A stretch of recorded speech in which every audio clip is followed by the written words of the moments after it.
All right, taking a minute from my breathless rage over the Rafael Devers trade, found all over the internet and bostonherald.com. It is midday Monday, June 16th, and I am delighted to have back the godfather of football analytics, Aaron Schatz, Chief Analytics Officer at FTN Fantasy, creator of DVOA, ESPN Plus, and possibly the reason other folks complain about spreadsheets in the world of the NFL, which has never been more open to the work that Aaron does. There's one part, though, Aaron, of your bio that I just skipped over, copied and pasted from your Twitter page. Ex-radio DJ. You and I have never talked about this. Yeah. What kind of work did you do? And do you listen now with the intent when you hear other people on the radio being like, no, they kind of screwed up here as you might with football? Who listens to music on the radio anymore?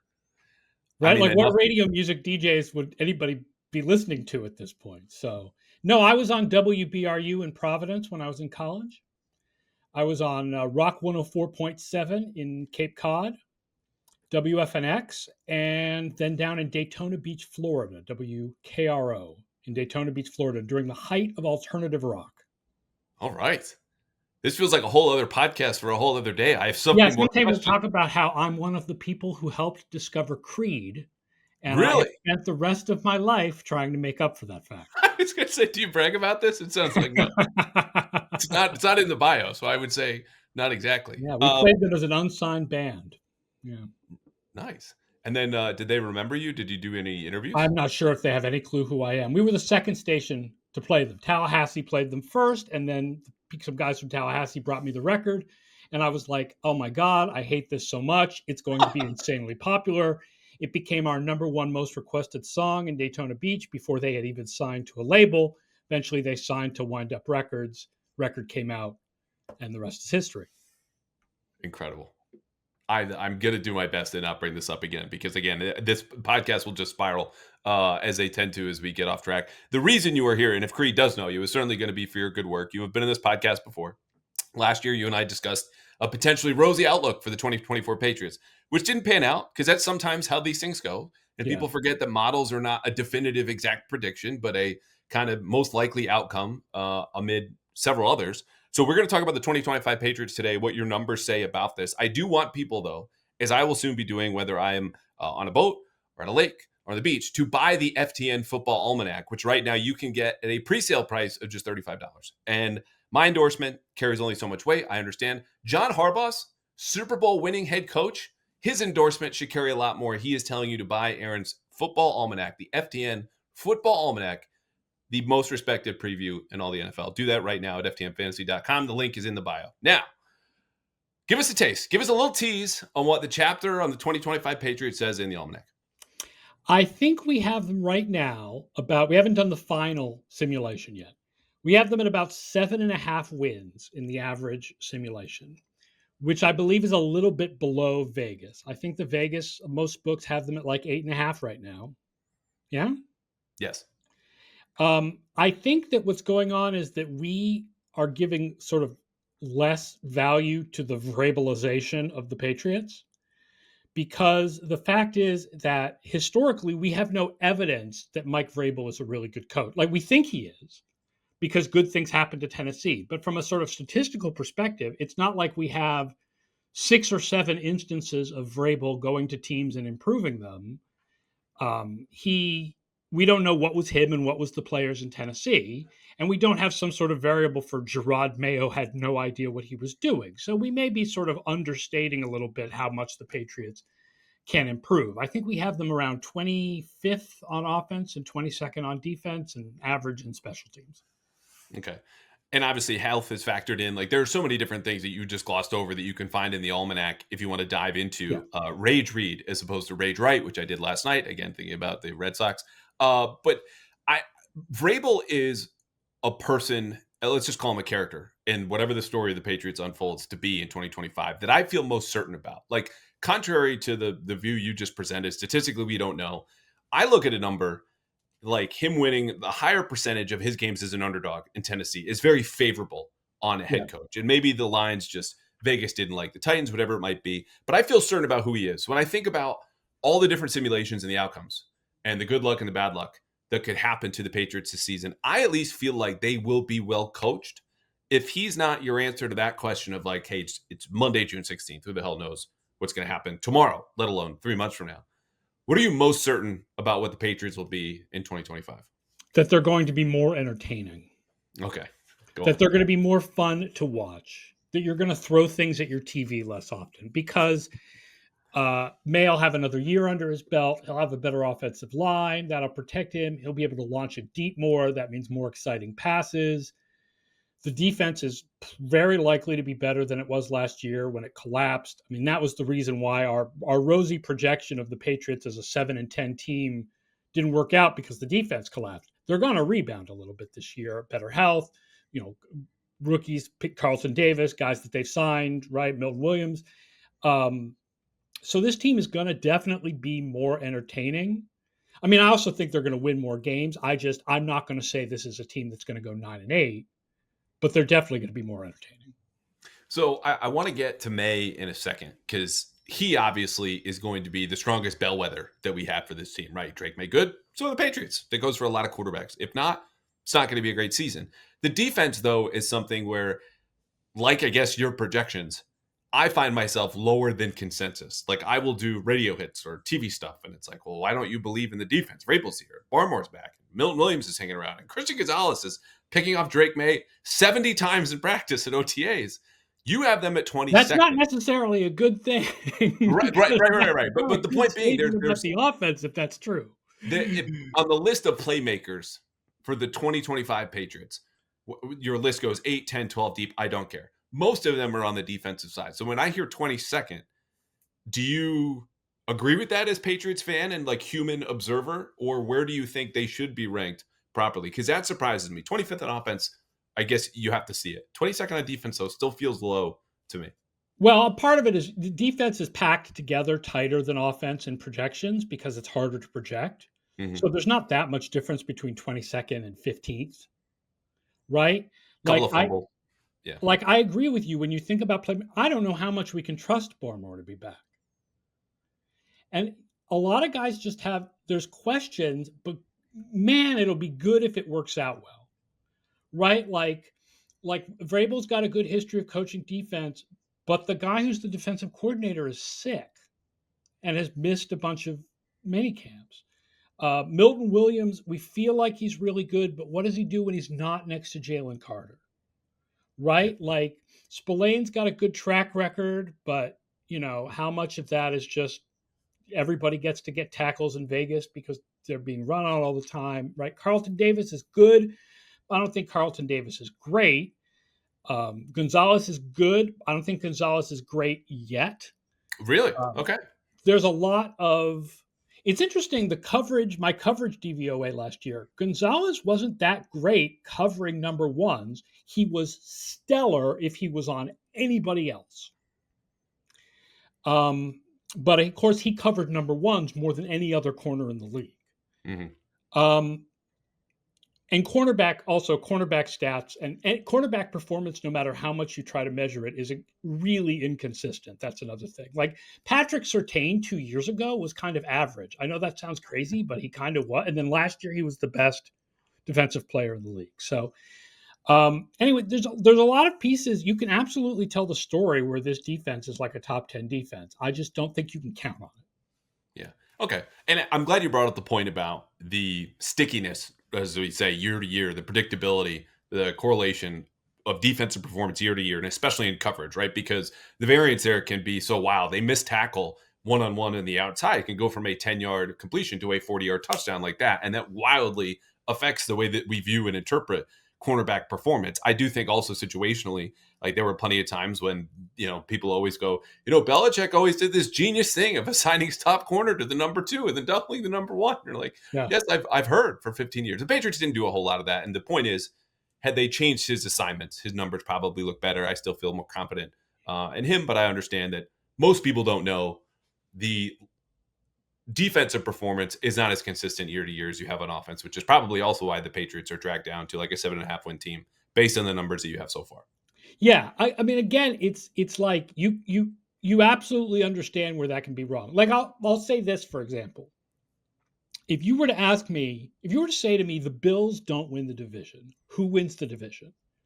I think the most likely answer is the Patriots, because I think that the chances that they get it all right if Josh Allen gets hurt or something is better than the chances that Miami gets it all right Mm, and the Jets are a mess.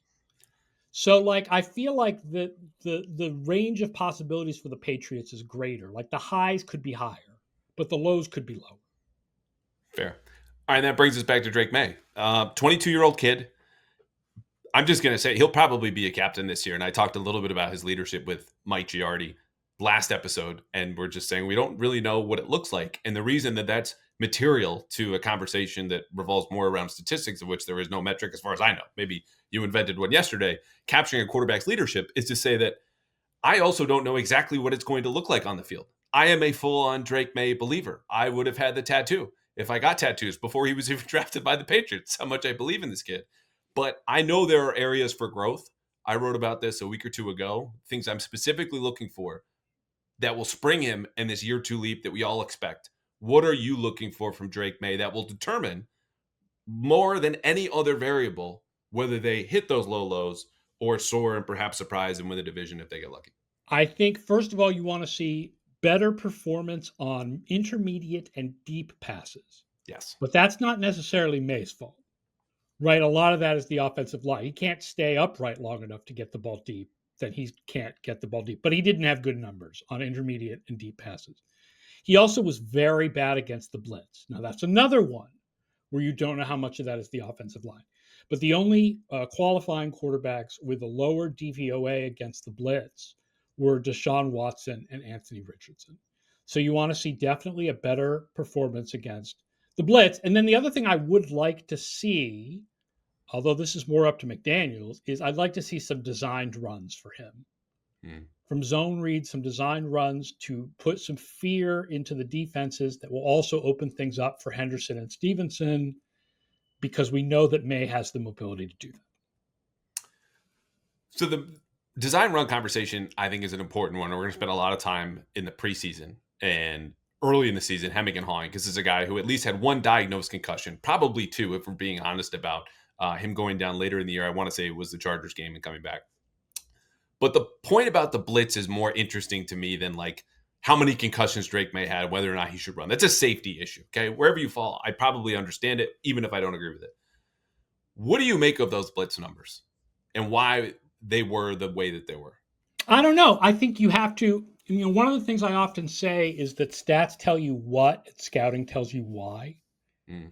So I feel like you'd have to go to the film and load up all the blitzes and go, all right, how much of this is he's running for his life?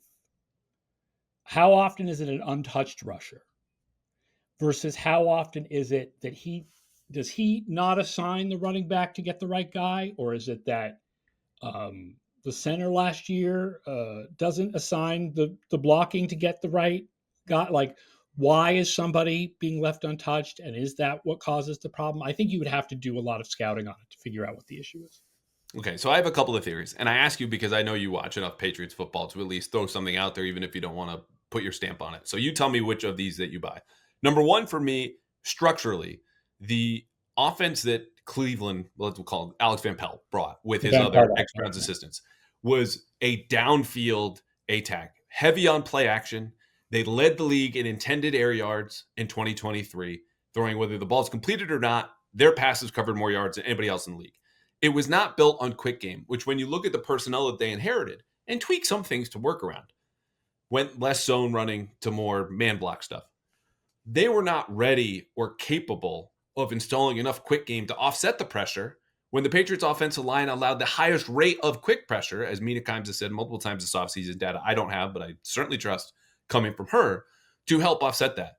Josh McDaniels, we know, structurally, is going to do that because he's done it for almost 2 decades in New England.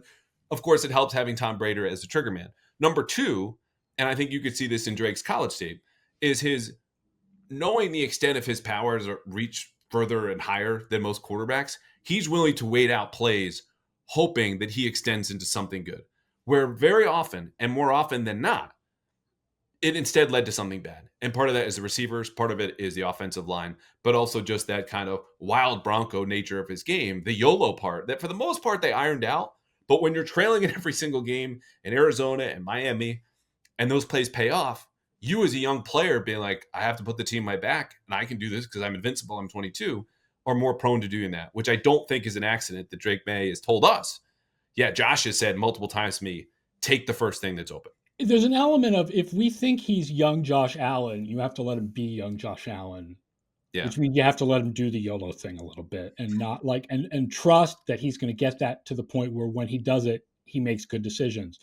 And I definitely agree with you. I'll say this about McDaniels, which I know he had that terrible year in St. Louis, but I think what they were able to change about their offense with Cam Newton and then what they were able to do with Mac Jones in his rookie year is enough of a belief that there's more to Josh McDaniels than just he had Brady as his trigger man. So I agree with you. I think they'll be able to design quick game a lot better this year and do more and improve what again, there's a battle in my head between my Patriots fandom optimism and my trying to stick to what projections say based on all these teams of the past, that you try to project the future based on the teams of the past that were similar. And I mean, the optimism in my head says McDaniels is going to design a better offense. This team is going to be better coached. If Stephon Diggs is healthy, better offensive line, et cetera. Obviously, I believe they can be a lot better, and I believe May can be a lot better, and that includes against the Blitz. Yes. And the first point you raised is something that I wrote about again, and citing some PFF numbers. So they're not as deep and they're more reliant on grades, and that introduces some more subjectivity.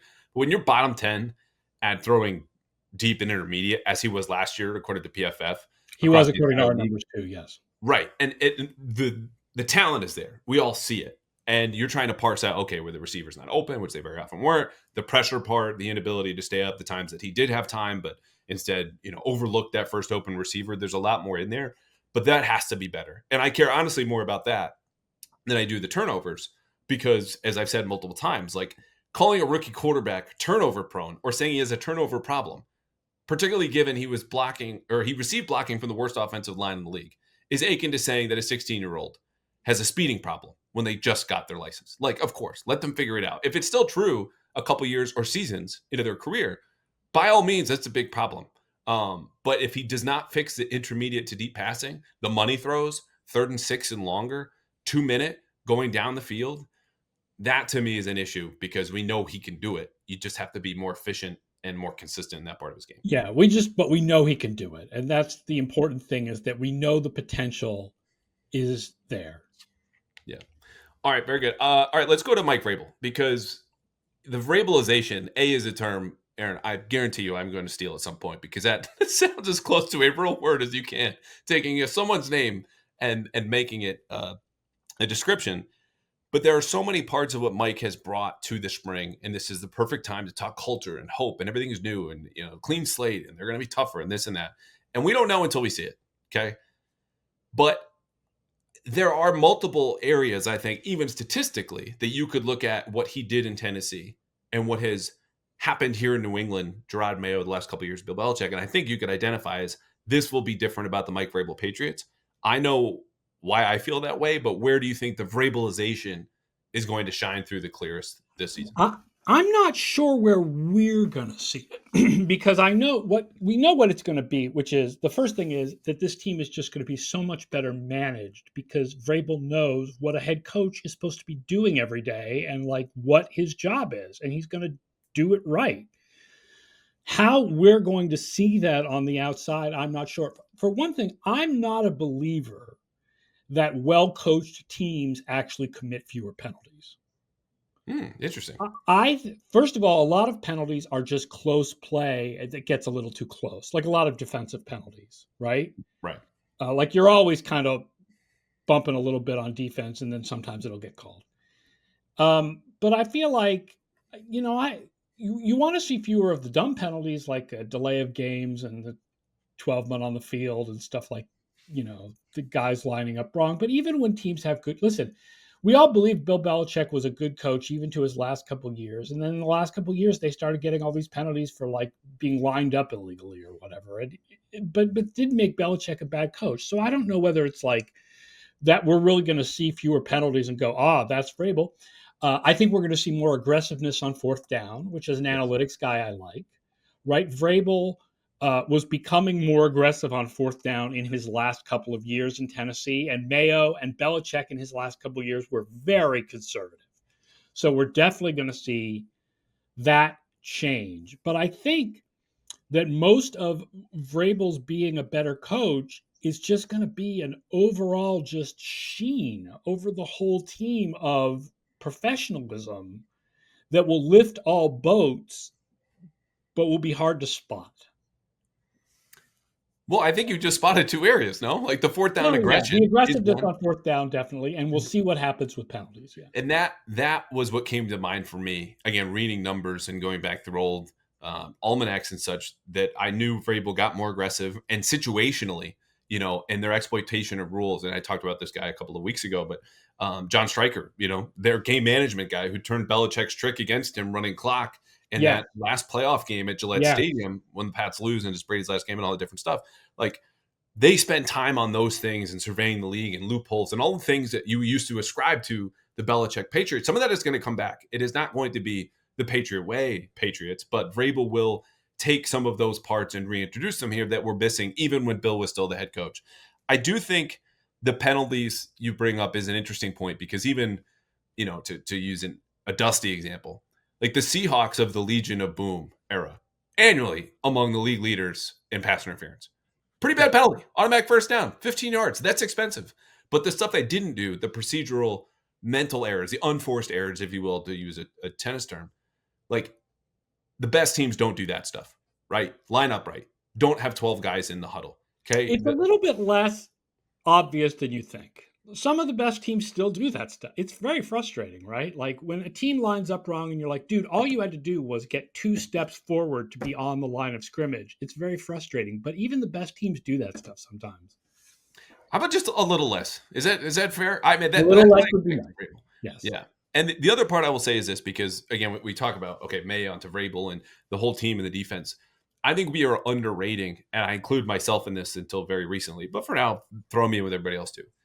How many moving parts are all coming together simultaneously? New faces, new coaches, new players, new schemes, and to expect this to all hit the ground running. Like, you want to talk about the widest variance of outcomes? This September, even early October, could be 0-4 or 4-0, and I have no idea which way that it's going. So the idea that like we understand or believe it, Drake May believer, hand up, is going to go smoothly right away because of this year two leap and he's better at deep throw. I have no idea. And I think that, does that interfere at all in your mind with some of the numbers or our expectations, or is this just something No, I that think you're overlooked? absolutely right. Is that I think this team has a very wide swath of possibilities. And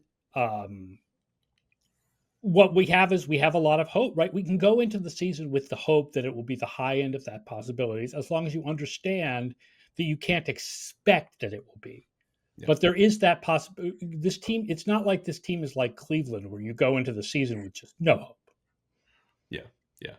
All right, very good. Speaking of hope, it is time to build the optimist case for the Patriots, whether it's Mike Vrabel or Drake May. We just assume in this case that those guys are much better than the head coach and quarterbacks we saw last year from the Patriots. So what else has to go right?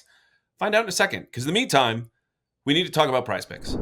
Longtime sponsor of this podcast. I want you to support the people that support us. And right now, there is no better time, especially as you wallow, as I might be, in my baseball sadness, to take your real sports takes and belief and knowledge and turn it into real money at Prize Picks, America's #1 daily fantasy sports app. This is how easy the Prize Picks is. You build a lineup every day, a couple times a day, once a week, whatever it is. You look at their board of players, each of whom comes with a stat. It could be baseball, it could be hockey, it could be basketball, and a couple days left for basketball. And you pick more or less on the stat that is associated with that player. Runs, home runs, points, assists, whatever it is. You pick the player, you pick the stat. You can even sometimes tweak the number. You pick one player in a stat, more or less, another player in a stat, more or less. You can do that up to 6. Boom, there's a lineup. And that's how easy it is. They've got promotions all the time. You can do it for as little as $1 or $5. And if you play a $5 lineup for the first time, get this, they will give you 50. If you sign up today with Prize Picks and play your first $5 lineup, there's $50 instantly. Once you play $5, you don't even need to win that $5 lineup to get your $50. So sign up today. Download the Prize Picks app. Use code CLNS to get $50 instantly after you play your first $5 lineup. That is code CLNS to get $50 instantly after you play your first $5 lineup. Prize Picks, run your game. Okay, the Optimist case. What else goes right for the Patriots if they end up winning 10 or more games a season, aside from Mike Vrabel and Drake Maye kick some serious ass? Stephon Diggs is healthy Mm-hmm. and becomes Stephon Diggs like we knew him, or almost, what he was when he was younger. Will Campbell is good. I think would be a big one. Defense comes together. Milton Williams plays well, and Carlton Davis is good, and Gonzalez is what we think he is, and the defense. You know, I think there's a lot of talent on the defense, and it could totally meld, or it could just be a lot of pieces that don't add up to the sum of their parts. But the optimist case is that it melts, Yeah. and the schedule should be easy. I've been meaning to ask you about that, and I keep forgetting as we record here. What do your numbers say on the schedule? I think it's one of the easier schedules in the league. I believe they have one of the easier schedules in the league this year. Okay, that is associated with, I think more people have come around to the gambling vernacular of like the over under win totals. They have the second easiest schedule according to Vegas projected win totals. Yeah, we Uh, have them at something like 26th or 27th, but yeah. right, and I used to put more stock into those, and have not since, because last year the Patriots had the second hardest schedule, and which is all to say the NFL is never as predictable as we believe in May and June. That's absolutely true. Yeah. But injuries, quarterbacks, whatever it might be, the Patriots ended up having one of the easier schedules in the entire league once the season was done. So I don't put the schedule factored in as heavily when we're talking about projections, when I think it's going to happen. Some are easier than others, no question, but don't lock it into a top 5, top 10, best, worst, easiest, hardest, whatever. Um, there was one thing you didn't mention, which I am a little surprised, because this is number one on my list again from reading former Football Outsiders Almanac, now the FTN Fantasy Almanac. How about health? If the Oh, Patriots, yeah, yeah, definitely. like Could be it's the healthier. boring answer, but they have to be what, top 10 and fewest adjusted games lost? It would be help. Yeah, it would be a help. Absolutely. I guess that's part of where the Diggs thing comes in, right? I mean, Yeah, obviously Diggs was an injury for them last year, but he was an injury for himself last year. But yeah, no, everybody needs to be healthy. It's very hard. I don't remember the exact numbers, but it's something like 7 of the top 10 teams and fewest injuries were playoff teams, and the 8 teams with the most injuries all missed the playoffs. And then you have Detroit, and then you have like another couple teams that missed the playoffs. I know people think Detroit had so many injuries. Detroit actually was, I think, second lowest in offensive injuries last year. All their injuries were on defense. That's just an aside, but it's sort of an interesting aside about Detroit last year. So when it came to total injuries, they were not the most injured right. team. Anyway, health is important. So yeah, the Patriots need to be healthy. Yeah. I'm going to add one more, and I think they need to do a better job in the first quarter, because this is a good enough team to beat good teams. But I don't think so if they're not often setting the terms of engagement. Like, hey, not only are we just within one score, but this is how we're going to play the game. And part of Yep. that is the physicality element that we can't totally quantify or discuss here. But it's also just saying, yeah, when we go into the second quarter, we're up 10-3, and we're able to unlock all parts of our playbook, because arguably 2 of our 5 best skill position players are running backs. And if we're down by 10, that's going to take them out to a degree, even if, Trevion Henderson's speed doesn't evaporate if he's catching the ball instead of taking a handoff. But the point is, I think you need to be able to force other teams to adjust before you have to early in quarters. The Patriots, surprise to no one of the worst first quarter teams in the league last year, averaging just 3.4 points. And it wasn't even that high for most of the year. Yes, you want to be able to run the run pass ratio you want to run. You want to be able to run the amount of play action you want to run. You want to be able to run at the pace you want to. Do you want to be a slow team or a fast team? If you have the lead, you dictate. Yeah. So yes, you're absolutely right about that. Okay. I'm trying to think of anything else. I mean, I think you would like some more rookie contributions, like Kyle Williams, because of where he stands in that receivers room, is kind of Over an the outlier. center, Wilson, if he starts over Bradbury, I think that's a positive. Yep.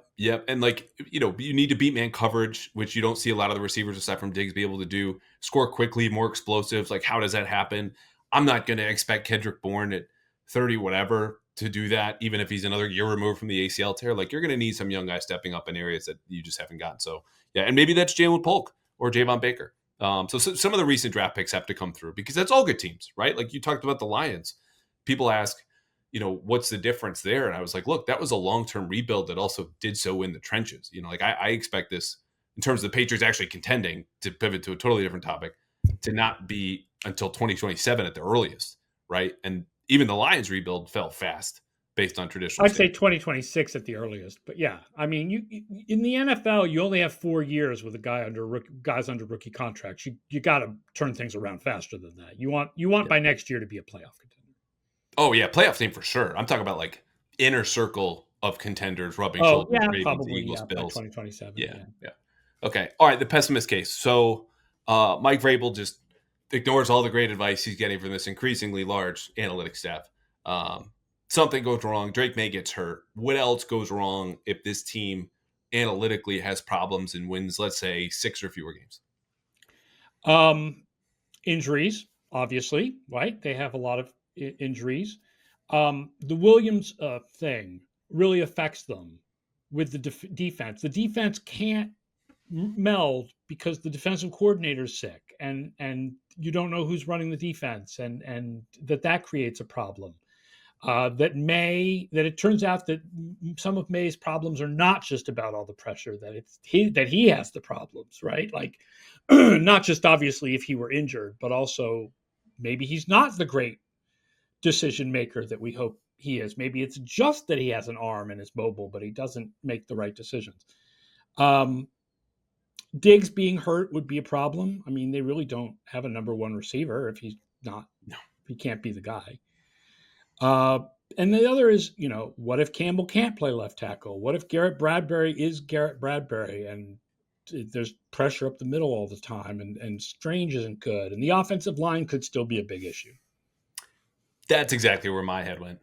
Deja vu is my short answer. That you and I and everyone else in the press box at Gillette Stadium on Sundays are shaking our heads, being like, I can't believe we are watching this for a fourth straight year. That the offensive line, which look, they tried. They took bigger shots, bigger free agents, Ronnie Stanley's, Ryan Kelly's. Okay. This was not their plan A or B, how this current line shook out. But it's still a below average offensive line. And if it goes in its own range of outcomes and expectations to the bottom 10% of those outcomes, the whole freaking team is in trouble. Yeah, That's how I look at this. I'll say this, which is Andrew Thomas from the Giants was a high left tackle draft pick who is a very good now, was horrific his rookie year. Yes. So even if Will Campbell is the right pick and Will Campbell turns into a top 10 left tackle in this league, it doesn't mean he's going to be good this year. Yes. That I love the example because I use that more often than anything else. Like, hey, offensive tackles really hard and forget the arms conversation, forget Right. the age or whatever. Like, it takes longer because you're still physically developing in a position that is almost entirely physical for you to And be you're able learning to. technique, how to go up against every pass rusher has their moves, and you've got to learn all their moves, and then you've got to learn how to counter all their moves, and it's much harder than the college. There's a lot of learning to it. Yeah, yeah. I'll throw in one more turnovers, right? Again, if we're keeping this kind of a numbers based conversation, like you just don't get the bounce of the ball and force fumbles bounce the other ways. And over time, those even out, and that's great.